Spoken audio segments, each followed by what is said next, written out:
ကျွန်တော်ရဲ့မိတ်ဆွေတို့က YouTube မှာလည်းပိတ်ဆက်စားချင်တယ် Facebook မှာလည်းပိတ်ဆက်ရေးစားချင်တယ် TikTok မှာလည်းပိတ်ဆက်စားချင်တယ်ကျွန်တော်ရဲ့မိတ်ဆွေတို့ကပိတ်ဆက်စားဖို့မြင်လာလည်းမတက်ချင်သေးတဲ့သူတွေတွေ့ကိုပိုင်တာလည်းမတုံ့ချသေးဘူးဒီလိုဗီဒီယိုပုံစံနဲ့ကိုပိုင်နောင်နဲ့လည်းလုပ်ချင်တယ်အဲ့တော့မှများသေးရေဒီလိုကိုပိုင်ရုံနဲ့လုပ်ချင်တဲ့သူတွေတွေ့အားလုံးပဲမင်္ဂလာပါခင်ဗျဒီနေ့ဗီဒီယိုလေးမှာတော့လက်ရှိအချိန်မှာကဘာကိုလှုပ်လှုပ်ရှားဖြစ်သွားစေတဲ့စစ်ပွဲတစ်ပွဲအကြောင်းကိုပြောပြချင်ပါတယ်ခင်ဗျစစ်ပွဲကတော့ကျွန်တော်ပုံမှန်တွေ့နေခြင်းနေကြစစ်ပွဲတွေလို့လူတွေတေးအောင်တက်ကြတာတစ်ဖက်နဲ့တေးကြီးပျက်စီးအောင်ကြီးစန်းစစ်တွေနဲ့တိုက်ကြတဲ့စစ်ပွဲတော့မဟုတ်ပါဘူးကုံသွေးရေးစစ်ပွဲပါဟာအဲ့တော့ကုံသွေးရေးစစ်ပွဲဆိုတာလူတွေမတေးဘူးပျက်စီးဆုံးရှုံးမှုမရှိဘူးဆိုလို့ရှိရင်အနေနဲ့မများဘူးလားဆိုတော့အဲ့လိုမဟုတ်ပါဘူးသူကလည်းကြောက်စရာကောင်းပါတယ်ဘာဖြစ်လို့လဲဆိုတော့သူ့ရဲ့ထိခိုက်ပျက်စီးဆုံးရှုံးမှုပမာဏခန့်ခတ်လို့ပါရှေ့ဆက်ပါတွေဖြစ်ကြမယ်။အိုကအခြားနိုင်ငံတွေပုံမှန်ဖြစ်နေတာကိုလက်ရှိအချိန်မှာတရုတ်နဲ့အမေရိကန်ဒါပေမဲ့အဲ့နယ်နိုင်ငံမဟုတ်ဘူးကျန်တဲ့နိုင်ငံကတော်များများပေါ့နော်။ဒီလိုဗီဒီယိုပုံစံတွေကိုအားလုံးပဲလူသေးကြမှန်းထင်ပါတယ်။ကျွန်တော်ရဲ့မိတ်ဆွေတို့တွေကိုယ်တိုင်လည်းဗီဒီယိုရိုက်ဖို့စင်မပြေဘူး။ပြီးရဲ့မိုက်တာတွေဖို့ခန်းကားဖို့လည်းဈေးကြီးလို့စင်မပြေဘူး။ဗီဒီယိုအက်ဒါလုပ်ဖို့ကွန်ပျူတာလည်းမရှိဘူး။တခြားတွေလည်းဈေးကြီးလို့ဝယ်မနိုင်သေးဘူး။ဒီလိုဆိုရင်ကျွန်တော်မိတ်ဆွေတို့တ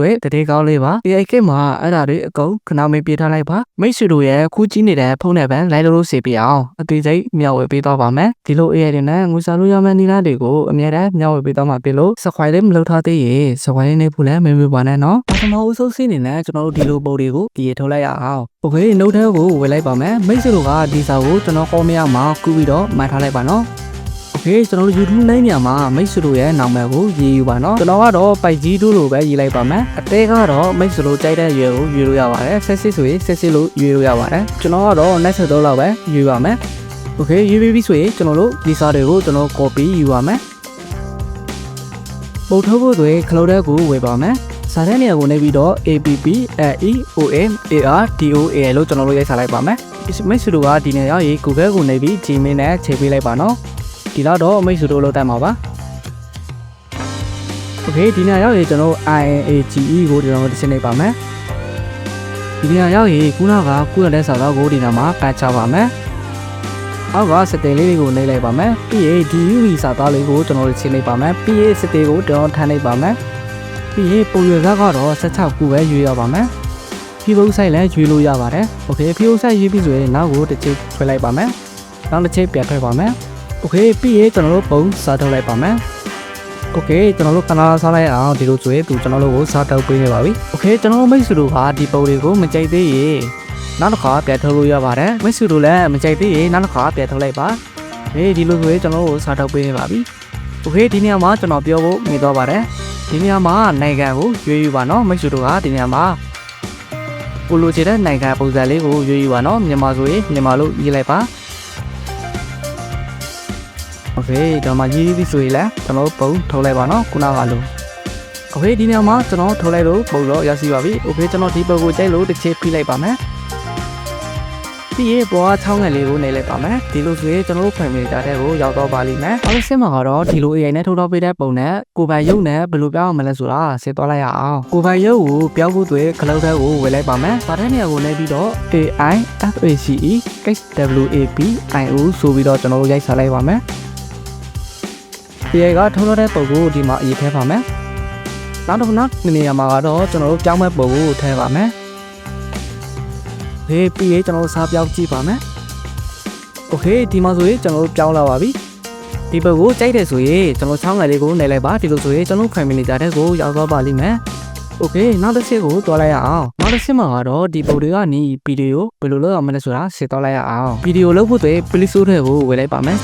စာတဲ့နေရာကိုနေပြီးတော့ PIXVERSEAI လို့ကျွန်တော်တို့ရိုက်ထားလိုက်ပါမယ်ပုံစံက software လေးကိုडालလိုက်ပါမယ်ဒီစာကိုလည်းကျွန်တော် comment မှာချထားပေးပါနဲ့နော်မိတ်ဆွေတို့ကဒီကနေကူယူလိုက်ပါနော်โอเคဒီစာတွေကိုကျွန်တော်တို့ copy ယူပါမယ်ခုနက download တဲ့ software ကိုဝယ်လိုက်ပါမယ် Google ကိုတစ်ချိန်လိုက်ပါမယ်ပြီးရင်မိတ်ဆွေတို့ရဲ့ Gmail နဲ့ချိန်ပေးလိုက်ပါနော်โอเคဒီနေ့ရောက်လာရဲ့အလားကိုနေလိုက်ပါမယ်တော့ကိုတစ်ချိန်နေလိုက်ပါမယ်ပြီးရင် polish color ကိုနှိပ်ပြီးတော့ဗီဒီယိုကိုစားလုပ်ပါမယ်ဒီပုံကိုထည့်ပြီးတော့ကျွန်တော်တို့ပတ်ထည့်လိုက်ပါမယ်ပြီးရင်ကျွန်တော်ဗီဒီယိုစားထုတ်ထားလိုက်ပါမယ်โอเคနောက်တစ်ပုံကိုလည်းကျွန်တော်ထုတ်ပါမယ်โอเคကျွန်တော်ရုပ်ပြောင်းထားတဲ့ပုံကိုထည့်ပါမယ်ပြီးရင်ဒီနေရာမှာပတ်ချလိုက်ပါမယ် ပြီးရင်ဗီဒီယိုစာထုတ်ထားလိုက်ပါမယ်โอเคကျွန်တော်လူရုပ်ပူဇာကိုနေပြီးတော့ဒီနေရာမှာကျွန်တော်တို့တရားပြီးရပါပြီเนาะโอเคကျွန်တော်တို့ခဏလောက်စားလိုက်ပါမယ်โอเคရပြီဆိုရင်ကျွန်တော်တို့တစ်ချက်ဝေကြည့်ပါမယ်โอเคဆေးပြီးတဲ့ဆိုရင်ကျွန်တော်တို့အားကများလေးကိုနေလိုက်ပါမယ်ပြီးရင်ဒေါက်လော့ကိုနေမယ်ပြီးရင်ပေါ်စောကဟာကိုထပ်နေမယ်ဒီလိုဆိုရင်ဖန်မန်နေဂျာတဲ့ကိုရောက်တော့ပါလိမ့်မယ်โอเคအောက်ဟာကိုလည်းအများကိုနေမယ်ဒေါက်လော့ကိုနေမယ်ပေါ်စောကဟာလေးကိုထပ်နေပါမယ်ဒီလိုဆိုရင်ကျွန်တော်ဖန်မန်နေဂျာတဲ့ကိုရောက်တော့ပါလိမ့်မယ်ပို့ပြီးလည်းရပြီဗီဒီယိုလည်းရပြီအတိုင်လောက်ရမယ့်စစ်ကိုသွားလိုက်ရအောင်အတိုင်လောက်ရမယ့်စစ်မှာကတော့နှုတ်ထဲမှာကျွန်တော်ရေးထားတဲ့စာလေးကိုရေးလိုက်ပါမယ်မိတ်ဆွေတို့ကဒီညမှာကိုပြောချင်တဲ့စာသားလေးကိုရေးထားလိုက်ပါဆိုင်းလောက်ပဲရေးထားပါโอเคကျွန်တော်ကနှစ်ခုခွဲလုပ်ပါမယ်အတိုင်လောက်ဖို့တွေခလုံးတဲ့ကိုဝယ်ပါမယ်စာတန်းနေရာကိုနေပြီးတော့ FREEDEXTDOSEECHOINLIE ကျွန်တော်ရေးထားလိုက်ပါမယ်โอเคဒီ website လေးတွေ့ရင်ကျွန်တော်ဒီ website လေးကိုကျွန်တော်ဝယ်လိုက်ပါမယ်ဒီညမှာမြန်မာလို့ယူလိုက်ပါမယ်ဝေကလေးတန်လို့ချီဒီနေရာမှာရွေးယူပါနော်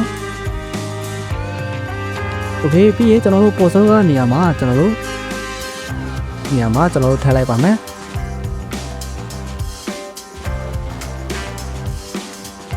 โอเคကျွန်တော်တို့အစားနှထားလိုက်ရအောင်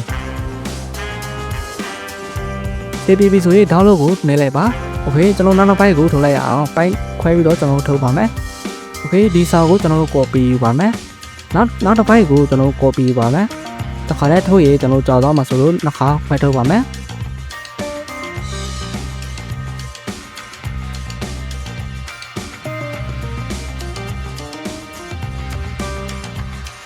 ရေကကူတဲ့စာကိုပြလိုက်ပါမယ်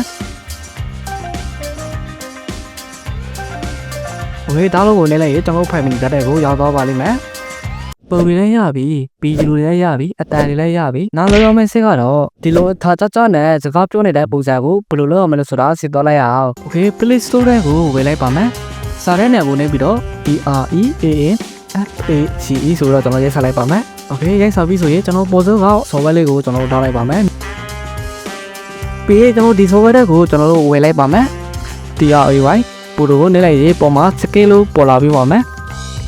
ပြီးရင်ကျွန်တော်တို့ check ခိုင်းပြီးတော့ပြီးမှ scale ကိုနေလိုက်ပါမယ် scale ကိုထည့်လိုက်ပါမယ်โอเคပြီးရင်ကြည့်ကလေးကိုနေလိုက်ပါမယ်ပြီးရင်အလားကိုနေလိုက်ပါမယ်ပေါ်မှာ video AIBCYAC ဆိုပြီးတော့ကျွန်တော်ဒီစာလေးကိုကျွန်တော်တစ်ချင်းနေလိုက်ပါပြီးရင်လူရုပ်ပူဇာလေးကိုနေလိုက်ပါမယ်ပြီးရင်ဒီမှာအလားပေးလိုက်ပါမယ်ပြီးရင်ကျွန်တော်တို့ခုနကလိုထားတဲ့ဗီဒီယိုကိုဒီမှာစားထည့်လိုက်ပါမယ်ပြီးရင် ADD file ကိုကျွန်တော်နှိပ်ပါမယ်ပြီးရင် navigate နေကြောင်းကိုကျွန်တော်နှိပ်ပါမယ်ပြီးရင် file ကိုနှိပ်ပါမယ်โอเคပြီးရင်နေကြောင်းသုံးကြောင်းကိုနှိပ်ပါမယ်ပြီးရင် download ကိုနှိပ်လိုက်ပါပြီးရင်ကျွန်တော်တို့ခုနကကျွန်တော်ထုတ်ထားတဲ့စာလေးကိုဒီညမှာထည့်လိုက်ပါဒီနေရာရောက်လာရေးတက်ကိုဆယ်ယူပြီးတော့ကိုထည့်ယူလိုက်ပါနော်ဒီလိုဆိုရင်ကျွန်တော်ဗီဒီယိုစာထုတ်ထားလိုက်ပါမယ်โอเคဒီလိုဆိုရင်ကျွန်တော်တို့တူစာဖိုင်ပေးပေးပါပြီโอเคဒီနေရာမှာကျွန်တော်တရားပြီးရပါပြီနော်โอเคဗီဒီယိုရပြီဆိုရင်တစ်ချက်တီးပြီးတော့မိတ်ဆွေတို့ကကြိုက်တယ်ဆိုရင်အောက်မှာထောင်းမယ်လေးရှိတယ်အဲ့ဒါလေးကိုကျွန်တော်တစ်ချက်နေလိုက်ပါโอเคဒီလိုဆိုရင်ကျွန်တော် Prime Manager တဲ့ကိုရောက်တော့ပါလိမ့်မယ်โอเคနောက်ဗီဒီယိုကျွန်တော်ထပ်ထုတ်ပါမယ်ဗီဒီယိုကိုထပ်နိုင်မယ်ပြီးရင်လူရုပ်ပူဇာလေးအောက်မှာလူရုပ်ပူဇာလေးကိုထပ်နိုင်မယ်ကျွန်တော်တို့ရုပ်ပြောင်းထားတဲ့ဗီဒီယိုကိုထပ်ပဲပြီးရင် ADD file ကိုနှိပ်မယ်ပြီးရင် navigate နေကြောင်းကိုနှိပ်မယ်ပြီးရင် file ကိုနှိပ်မယ်ပေါ်အမြင်ကြောင်းသုံးကြောင်းကိုနှိပ်မယ်ပြီးရင် download ကိုနှိပ်မယ်ဒီလိုနဲ့လိုက်ရေးဒီလိုရောက်လာရေးကျွန်တော်ပေါ်က comment ကိုနှိပ်ပါမယ်โอเคဒီနေရာမှာကျွန်တော်ပြောချင်တာက free ပါနော်ဒီဟာလေးကဘယ်လိုဝယ်ချင်တဲ့သူကတော့ဝယ်ပါနော်အဲ့မှာလေโอเคထားပြီးပြီဆိုရင်ဗီဒီယိုစာထုတ်ထားလိုက်ပါမယ်โอเคဒီနေရာမှာကျွန်တော်တို့တရားပြီးရရှိပါပြီထောင်းငယ်လေးကိုနှိပ်ပြီးထားလိုက်ပါမယ်ဒီလိုဆိုရင် Prime Manager တက်ကိုရောက်သွားပါလိမ့်မယ်โอเคနောက်တစ်ဆင့်မှာကတော့ဒီမှာပေါ်နေတဲ့ logo ကို AI နဲ့ဘယ်လိုဖြည့်ရမလဲဆိုတာကျွန်တော်မိတ်ဆွေတို့ကိုထပ်ပြပေးပါမယ် cloud တက်ကိုဝယ်လိုက်ပါမယ်စာရဲနယ်ကိုနှိပ်ပြီးတော့ RENOVEWDERNARKVIDEO ဆိုပြီးတော့ကျွန်တော်ရိုက်ချလိုက်ပါမယ်ဒီမိတ်ဆွေတို့ကကြိုက်တဲ့ website မှာဝယ်ဖြည့်လို့ရပါတယ်โอเคဒီ website ကိုတွေ့ရင်ကျွန်တော်ဝယ်လိုက်ပါမယ်โอเคကျွန်တော်ခုနကထုတ်ထားတဲ့ video ကိုဒီမှာထပ်ထည့်လိုက်ပါမယ်ဒီနေရာမှာတရားပြီးရင်သူ့ဟာသူပြသွားပါလိမ့်မယ်နော်ဘောက download ကိုနှိပ်လိုက်ပါမယ်โอเคဒီလိုဆိုရင်ကျွန်တော် Prime Manager တဲ့ကိုရောက်တော့ပါလိမ့်မယ်နော်နောက်ဆုံးရှင်းမှာကတော့ AI နဲ့လည်းဖြစ်ချင်ဘူးဒါလို့ဗီဒီယိုအဲ့ဒါလုပ်ပြီးတော့ဖြစ်ချင်တဲ့တွေနောက်တစ်ချက်ကိုထပ်သွားလိုက်ရအောင်โอเคကျွန်တော် cassette တွေကိုဝယ်လိုက်ပါမယ် new project ကိုနှိပ်ပါမယ် ခုနကကျွန်တော်ထားထားတဲ့ဗီဒီယိုနှစ်ခုကိုမှပေးလိုက်ပါမယ်ပြီးရင်အောက်မှာ ADD ကိုနှိပ်လိုက်ပါမယ်โอเคဒီနေရာမှာတက်ကိုနှိပ်ပါမယ် ADD တက်ကိုထပ်နှိပ်ပါမယ်ပြီးရင်ကျွန်တော်ကတော့ byte 0ကိုပဲပေးလိုက်ပါမယ်โอเคပြီးရင်ကျွန်တော်တို့ဆေးကိုနောက်ကိုစုပ်လိုက်ပါမယ်။ဒီဘေးကစတဲ့လေးကိုနှိပ်ပြီးတော့ကျွန်တော်ကတော့ wire ဝိုင်းနှိပ်လိုက်ပါမယ်။โอเคဘလက်ကိုတော့ကျွန်တော် wire ဝိုင်းထပ်ထားလိုက်ပါမယ်။ โอเคကျွန်တော်တေးသေးလေးလောက်ပြီးတော့အောက်မှာကျွန်တော်အုပ်လိုက်ပါမယ်။ โอเคဒီလိုဆိုလဲစစ်ပြပါတယ်။ โอเคအုပ်ပြီးဆိုရင်အမတ်ကိုနှိပ်လိုက်ပါ။ ADD တာကိုထားလိုက်ပါမယ်။ပေါ်ကကျွန်တော်လေးပေါ်က logo လေးကိုဖြည့်ပါမယ်။ကျွန်တော်ကတော့ YouTube လိုပဲပေးလိုက်ပါမယ်မိတ်ဆွေတို့ရဲ့ကိုးနာမည်ကိုလည်းရေးလို့ရပါတယ်ကျွန်တော်ကတော့ YouTube ကိုပဲရေးလိုက်ပါမယ်ရေးပြီးဆိုရင်ကျွန်တော်ပေါ်ကစာလေးကိုကျွန်တော်အုပ်လိုက်ပါမယ်ကဲတေးသေးလေးလို့တော့ကျွန်တော်အုပ်လိုက်ပါမယ်အုပ်ပြီးဆိုရင်ဒီစာကိုကျွန်တော်ဖားစုပ်ကိုကျွန်တော်ဆွဲလိုက်ပါမယ်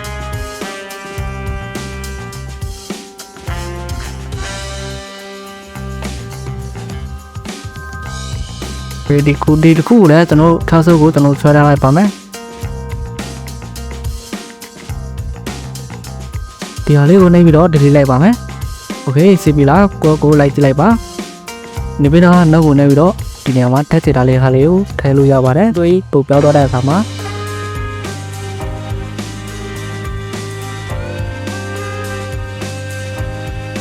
โอเคအားလုံးပြီးပြီဆိုရင်ပုံမှာ AC ပိုက်ကိုနေပြီးတော့ထုတ်နိုင်ပါပြီအားလုံးပဲစစ်ပြကြပါစေချိန်နေသေးလိုက်လေးနေပြီးစကွာလေးလောက်ထားဖို့လည်းမမေ့ပါနဲ့နော် comment မှာလည်းကိုတီးချီတာစီရေးပေးခဲ့နော်